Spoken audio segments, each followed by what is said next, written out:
Question है, a balloon start rising from the ground, a balloon starts rising from the ground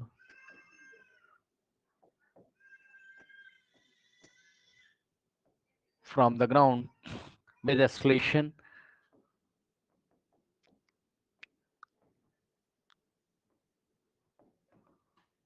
is equals to 1.25 meter per second square.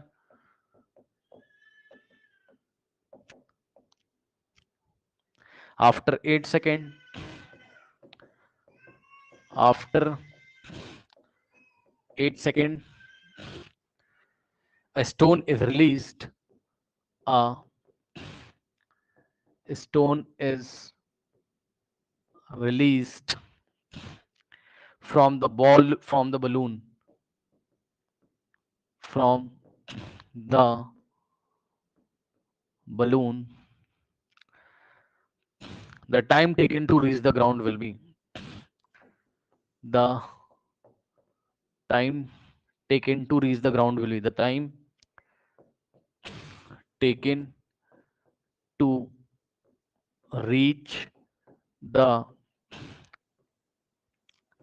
Ground will B. अब मेरी बात ध्यान सुनो, देखिए जब किसी चलते हुए ऑब्जेक्ट से किसी ऑब्जेक्ट को रिलीज किया जाता है, कॉन्सेप्ट समझ लीजिए। मान लो तुम ट्रेन में बैठे हो, ट्रेन में बैठ जाओ, चलो ट्रेन में बैठ जाओ। ट्रेन में जब बैठोगे, बैठ जाओ ट्रेन में, चलो ये ट्रेन है तुम्हारी, ठीक, और ट्रेन इस डायरेक्शन में मोशन कर रही है, मान लो कितने से, 100 मीटर पर सेकेंड से, ठीक, 100 मीटर पर सेकेंड से। अब सुनो, अगर तुमने मान लो वहां बनाना खाया, केले का छिलका अगर तुमने रिलीज किया तो क्या उसकी वेलोसिटी फ्री फॉल हो जाएगी, जीरो हो जाएगी? जी नहीं, ये गलत कॉन्सेप्ट है आपका।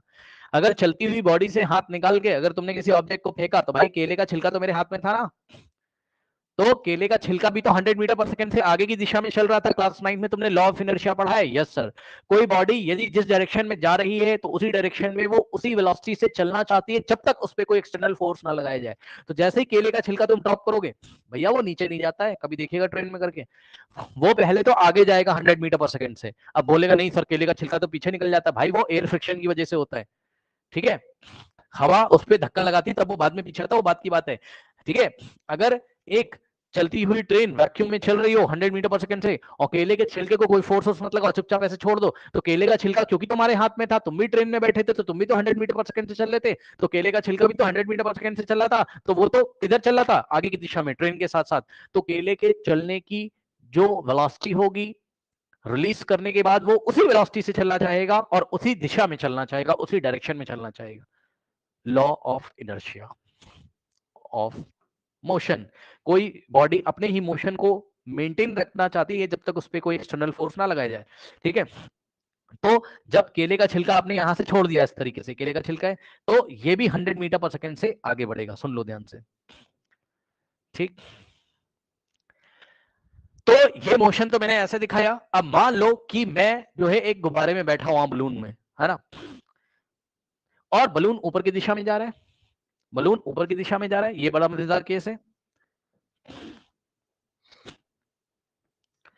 ये बलून ऊपर की दिशा में जा रहा है, जस्ट एग्जांपल मैं आपको बता रहा हूं, मान लीजिए बलून ऊपर की दिशा में जा रहा है, उसको छोड़ो, क्वेश्चन छोड़ो बेटा, मान लो ये जा रहा है कितने से, 10 मीटर पर सेकंड से, ठीक। और केले का छिलका इस बार में या कोई भी ऑब्जेक्ट में बलून से ऐसा रिलीज करता हूं, रिलीज करने वाला समझ रहा ना, मैं बलून में बैठा था, मेरा मन करा बलून ऊपर जा रहा है और मैंने केले का छिलका छोड़ दिया, तो भैया नीचे नहीं जाएगा वो, ना ना ना ना ना, गलत सोच रहे हो आप, नीचे नहीं जाएगा वो, जिस डायरेक्शन में बलून जा रहा था वो उसी डायरेक्शन में जाएगा, कितने से, 10 मीटर पर सेकंड से, और जाएगा फिर तो ग्रेविटी की वजह से बाद में नीचे आएगा। समझ में आया कि नहीं आया बताइए?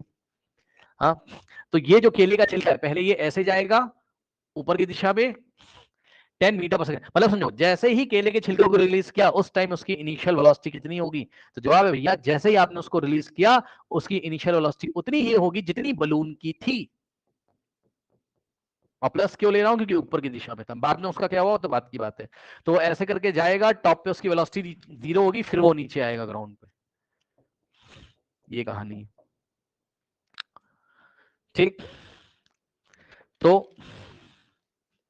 अब ये कॉन्सेप्ट पता करने के बाद सवाल को यदि हम पढ़ लें, क्या a balloon start rising from the ground with escalation. अच्छा, इसके पहले ये ट्रेन वेन वाला डायग्राम बना के आप समझ जाना क्या गेम चलता है यहाँ पर। आज के बाद याद रखिएगा, वेरी इंपॉर्टेंट कॉन्सेप्ट है। चलती हुई बॉडी से किसी ऑब्जेक्ट को रिलीज करोगे तो उसकी इनिशियल वेलोसिटी जीरो जीरो मत ले लेना। जिस ऑब्जेक्ट से आपने उसको रिलीज किया है वो उसी ऑब्जेक्ट की वेलोसिटी लेगा और उसी दिशा में लेगा।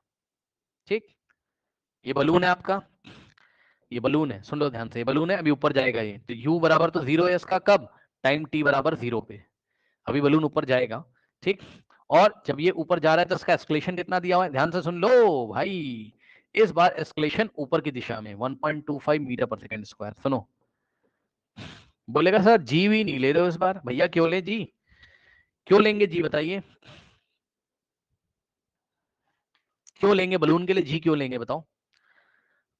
हाँ, बलून, बलून में तो भैया गैस भरी हुई है, ठीक है ना, और वो तो ऊपर की दिशा में फोर्स लगा रहा है ना, मतलब कुछ ऐसा उसमें मैकेनिज्म है कि अपथर्स्ट की वजह से वो ऊपर जा रहा है, तो आपको बलून का एक्सलेशन ही कंसीडर करना। 1.2 मीटर पर सेकंड स्क्वायर उसका एक्सलेशन है, 1.2 मीटर पर सेकंड के रेट से उसकी वेलोसिटी ऊपर की दिशा में लगातार चेंज हो रही है। ठीक, तो इस बार एक्सलेशन ऊपर की दिशा में बलून के लिए तो पॉजिटिव रखना पड़ेगा। ठीक, अब थोड़ी देर के बाद क्या हुआ,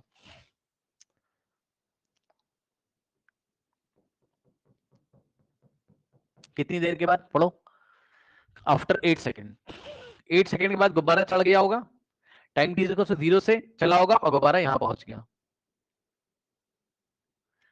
ठीक, ये ग्राउंड से हाइट हो गई इसकी गुब्बारे की, लेट अस से h। ठीक, और यहां से तुमने क्या किया कि स्टोन को ड्रॉप किया, तो स्टोन बना लीजिए,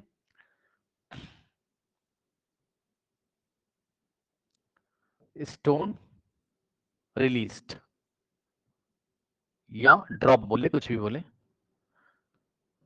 ठीक, तो ये जो है ये कितनी वेलोसिटी से ऊपर जाएगा, मान लो कि इस पॉइंट पर पहुंचकर गुब्बारे की वेलोसिटी कितनी थी, v थी, ये v वेलोसिटी से मान लो ऊपर चढ़ रहा है गुब्बारा, उसी टाइम में तुमने स्टोन को छोड़ दिया तो v वेलोसिटी से स्टोन भी कहां जाएगा, ऊपर। ठीक, तो इस बात को हम लोग नोट कर लेंगे कॉपी में, v velocity of the stone at the time of drop, at the time of the drop या रिलीज, टाइम ऑफ ड्रॉप के टाइम v स्टोन यानी कि velocity of stone is equals to velocity of balloon होगा, is equals to v मान लो दोनों को, और प्लस का वी क्यों मान रहे हो, क्योंकि ऊपर की दिशा में। ठीक, नो, अब देखिए, क्या आपने मोशन यहां से स्टार्ट किया था, यानी कि t बराबर जीरो से u बराबर जीरो से एक्सलेशन आपको दिया हुआ है, क्या आप 8 सेकंड के बाद टाइम टाइम कितना हो गया, यहां से यहां तक जाने का टाइम कितना हो गया, after after time t is equals to 8 second ही तो ऐसा हुआ है, यानी कि यहां से यहां तक का चढ़ने का समय आपको पता है, तो यहां से यहां तक का मोशन की स्टडी कर सकते हो आप, v is equals to u plus 80 लगा सकते हो सेकंड वाले में, v बराबर u प्लस 80 लगा सकते हो, v कितना है बताओ, यहां पर पहुंच के v है, ठीक, और अगर आप वेक्टर इक्वेशन के साथ लगाओगे तो साइन v का अपने आप पॉजिटिव आ जाएगा, क्योंकि स्टोन ऊपर चढ़ रहा है। ठीक, वैसे तो मैं गुब्बारे के लिए मोशन की स्टडी कर रहा हूँ, गुब्बारे की जो वेलोसिटी आएगी वही आ जाएगी स्टोन की at the time of release. Okay, तो v is equal to u कितना था गुब्बारे का, जीरो, और a कितना रखोगे भैया, -10 मत रख देना, एस्केलेशन है बलून का, बलून के लिए स्टडी कर रहे हो, एस्केलेशन बलून का कितना दिया हुआ है, प्लस 1.25 ऊपर की दिशा में, तो प्लस 1.25 इंटू टाइम कितना है, यहां से यहां चढ़ने में कितना समय लगाता है, 8 सेकंड, तो यहां से v ऑटोमेटिकली देखिए पॉजिटिव आ गया, यही बात मैंने आपसे करी थी कि वेलोसिटी आपकी पॉजिटिव आ जाएगी ऑटोमेटिकली, कितना आ गया 10 प्लस का 10 मीटर पर सेकंड। अब सुनो, तो यही वेलोसिटी ऑफ स्टोन हो जाएगा, यानी कि अब जाकर आपको क्या पता चल गई, वेलोसिटी ऑफ स्टोन पता चल गई आपको कितनी है, +10 मीटर पर सेकेंड। अब सुनो, जब वेलोसिटी ऑफ स्टोन आपको पता चल गई तो स्टोन की हालत क्या होगी उसको थोड़ा सा ध्यान से देखिए, अब स्टोन की स्टडी करिए, स्टोन ये ऐसे जाएगा, पहले मैक्सिमम हाइट लेगा, पल भर के लिए यहां पर इसकी वेलोसिटी जीरो होगी और ये स्ट्रेट लाइन में नीचे आके गिरेगा, ठीक। अब क्या ये वाला केस नहीं हो गया जब हम किसी टावर पे खड़े होकर ऑब्जेक्ट को ऊपर फेंकते थे और वो नीचे गिरता था? यानी कि अब आप स्टोन की स्टडी करोगे। यहां आपने किसके लिए लगाई इक्वेशन? ये फॉर बलून के लिए, फॉर बलून। बलून के लिए इक्वेशन लगाकर बलून की वेलोसिटी 8 सेकंड के बाद निकाल ली, वही स्टोन की वेलोसिटी हो गई। अब स्टोन की स्टडी आप अलग से कर लोगे। ऐसा लग रहा है कि जैसे स्टोन को h हाइट की टावर से ऊपर की दिशा में फेंका गया हो और वो नीचे गिर गया हो, और उसने आपसे सवाल कहा है कि find the time taken to reach the ground will be, यानी कि find the time taken to reach the stone, reach the stone to the ground. ठीक, तो इस स्टोन को ग्राउंड में गिरने में कितना समय लगा है? अब ये स्टडी आप बिल्कुल अलग से कर सकते हो। यस सर, कर सकते हैं। जब हम टावर एच पे खड़े होकर किसी ऑब्जेक्ट को फेंकते थे तो उसका टाइम ऑफ फ्लाइट निकालना आपको डिस्प्लेसमेंट इक्वेशन से पता है, ठीक है? Yes sir. लेकिन उससे पहले हम एक काम करते हैं, ध्यान से सुनिए। ये पोजीशन ए है और ये पोजीशन बी है, तो लिख देता हूं मैं किसी कलर से, यहाँ येलो कलर से। ये पोजीशन ए है और ये पोजीशन बी है। जब आप ए से बी तक की मोशन की स्टडी करोगे तो आपको डिस्प्लेसमेंट तो पता होना चाहिए। क्या बलून की स्टडी कर कर हम फिर से डिस्प्लेसमेंट निकाल सकते हैं for balloon? For balloon, balloon के लिए हमने फिर से डिस्प्लेसमेंट वाली इक्वेशन लगाई, s is equals to u t plus half e t square. तो s is equals to u कितना है बलून के लिए? बलून का मोशन तो यहां से यहां तक हो रहा है ना, मतलब यहां से यहां तक, ये ऐसे है ना। तो यहां से यहां तक आप लगा रहे हो बलून के लिए, तो बलून के लिए u कितना हो जाएगा? 0, इनिशियल वेलोसिटी 0 थी, ठीक, टाइम 8 था, और बलून का a कितना है? 1.25, यानी कि प्लस का 1.25, और बलून ने ऊपर चढ़ने में कितना समय लगाया है? 8 सेकंड। तो 8 का स्क्वायर इज इक्वल्स टू, अब इसको सॉल्व कर लो भाई, कितना हो जाएगा? 1.25 इंटू 64, या फिर 2 काट देगा 64 को, 32 करेगा, 32 इंटू 1.25, सो 1.25 इंटू 32, 40 आ जाएगा, प्लस का आ रहा है, ध्यान देंगे प्लस का 40 मीटर आ रहा है। यानी कि जो डिस्प्लेसमेंट है प्लस का क्यों आ रहा है? क्योंकि बलून का डिस्प्लेसमेंट प्लस ही तो है, ठीक, ऊपर की डायरेक्शन में यहां से यहां तक। यानी कि आपको टावर की हाइट भी पता चल गई। अब बताओ, और जब आपको टावर की हाइट पता चल गई, मतलब टावर और कुछ नहीं है, बलून कितना ऊपर गया है वो पता चल गया, तो अब हम स्टोन की स्टडी अलग से कर लेंगे, ठीक।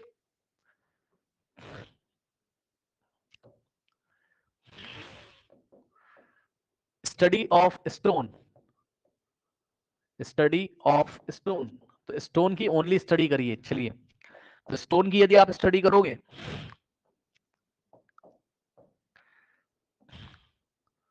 तो ये ग्राउंड है और स्टोन यहां पर है, कितनी हाइट पे? जितनी हाइट पे गुब्बारा गया था 40 मीटर में, तो ये एच कितना है? 40 मीटर्स, ये वाला। और इसने वेलोसिटी ऑफ स्टोन कितना लिया, मतलब कितने से ऊपर गया? ऊपर जाएगा और वापस नीचे हिट करेगा, तो वेलोसिटी वही थी जो गुब्बारे की ऊपर की दिशा में, जो गुब्बारे की फाइनल वेलोसिटी थी क्या थी? 10 मीटर पर सेकेंड, वही स्टोन की थी। तो ये हो जाएगा प्लस 10 मीटर पर सेकेंड। अब सुनो, ये जो स्टोन है इसके लिए एस्केलेशन कितना होगा? 1.25 मत रख देना इसके लिए, इसके मोशन अंडर ग्रेविटी, यानी कि a is equal to minus g रखोगे, यानी कि -10 रखोगे मीटर पर सेकेंड स्क्वायर। और अब आप पॉइंट ए से पॉइंट बी तक का मोशन लगा दीजिए, ए से ग्राउंड तक का, और इसके लिए है ना मोशन फ्रॉम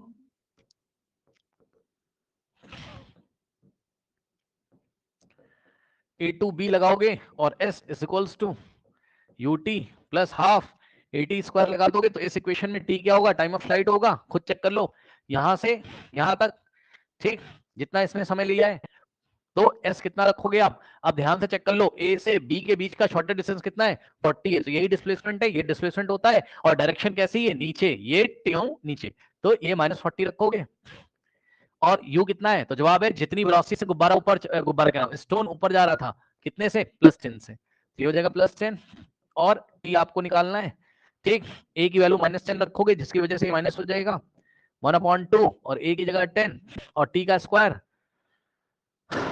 टी तो आपको निकालना है, देखा, क्वाड्रेटिक इक्वेशन बन गई, और यहाँ से टाइम की वैल्यू आ जाएगी। टाइम की दो वैल्यू आएंगी, पॉजिटिव नेगेटिव, पॉजिटिव वाली ले लेंगे, नेगेटिव वाली का मतलब मैंने आपको बता चुका हूँ, ठीक। तो -40 इज इक्वल्स टू 10t, 2 1 जा 2 5 जा 5 into 1 -5 टी स्क्वायर, ठीक। अब यहाँ से आएगा -40 इज इक्वल्स टू, अब सॉल्व कर लो यार इसको, -5t स्क्वायर इधर आएगा, ठीक, और -10t लेफ्ट में आ जाएगा, और -40 तो लेफ्ट में था ही, ठीक, इज इक्वल्स टू 0, और इसमें से हम कॉमन लेंगे क्या, 5t square -2t -8 is equals to 0। 5 0 हो नहीं सकता, इसको 0 होना पड़ेगा, ठीक, तो यहां से क्या आ जाएगा, टी स्क्वायर -2t को लिखोगे -4t